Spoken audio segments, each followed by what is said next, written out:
The words hit like a punch to the chest. Principal Maria Jennings sat frozen in her office chair, staring at the district's final notice.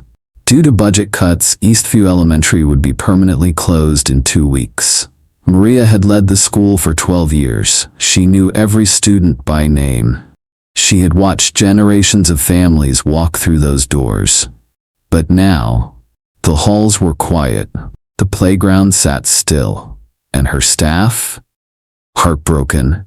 Most of the kids at Eastview came from working-class families.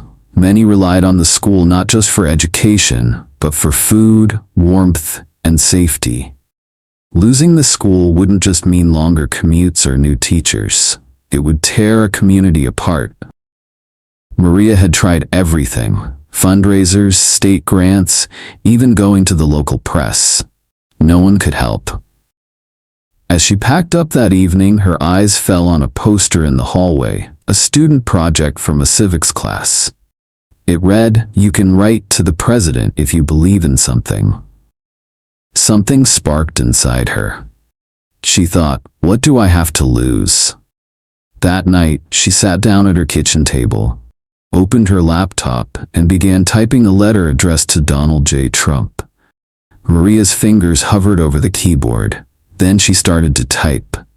She didn't write as a politician or a campaigner. She wrote as a teacher, a mother, and a leader who had spent her life serving children who deserved more than what they were given. Her letter wasn't long, just 2 pages. But every sentence carried weight. Mr. President, I'm not writing to complain. I'm writing because I don't know what else to do. Our school is more than a building. It's a lifeline. We feed our kids breakfast and lunch every day. We teach them, love them, and keep them safe. We do more with less every year. But this might break us. She attached photos of the classrooms, student artwork, and even a video message from the kids saying what they loved most about Eastview. They didn't beg. They just shared their world, their smiles, and their hopes. She sent the letter through official channels and posted it on social media with the hashtag #SaveEastview. She didn't expect much. Maybe a polite response, maybe silence. But 3 days later, she got a call she never expected, from someone who said, "We're calling from the office of Donald J. Trump, please hold." Maria's heart raced. "Is this a prank?" she whispered. But it wasn't.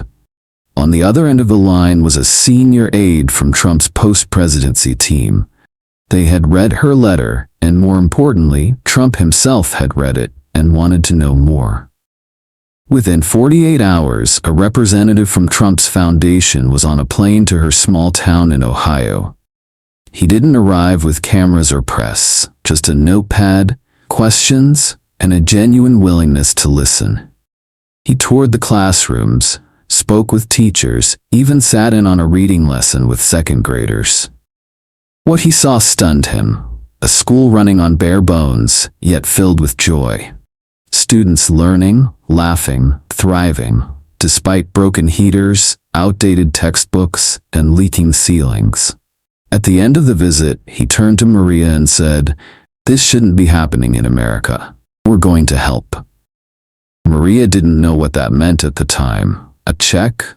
A fundraiser? Publicity? But what came next was bigger than anything she imagined. Donald Trump didn't just donate. He made a promise on national television. Just days after the visit, Donald Trump was a guest on a primetime news segment. Halfway through, he paused and said, "I want to talk about a school I just learned about. Eastview Elementary. Incredible principal, amazing kids. They're being forced to close due to bureaucracy and poor budgeting. That's unacceptable." He continued, "We're going to keep that school open. We're going to fund it. And we're going to show what happens when leaders actually listen."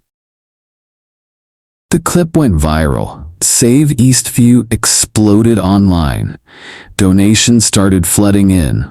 not just from Trump supporters, but from people all over the country who were moved by the school's story. Within a week, the Trump Foundation pledged $1 million to Eastview Elementary, covering operational costs for the next 2 years. Local businesses chipped in. Volunteers offered to paint, repair, and donate supplies. The mayor even visited and admitted, "We should have done more." Maria stood on the school steps a week later with her staff and students cheering behind her. The same district that had once delivered a death sentence now reversed its decision. Eastview wasn't just saved, it became a national symbol of hope. Months later, Eastview Elementary looked brand new.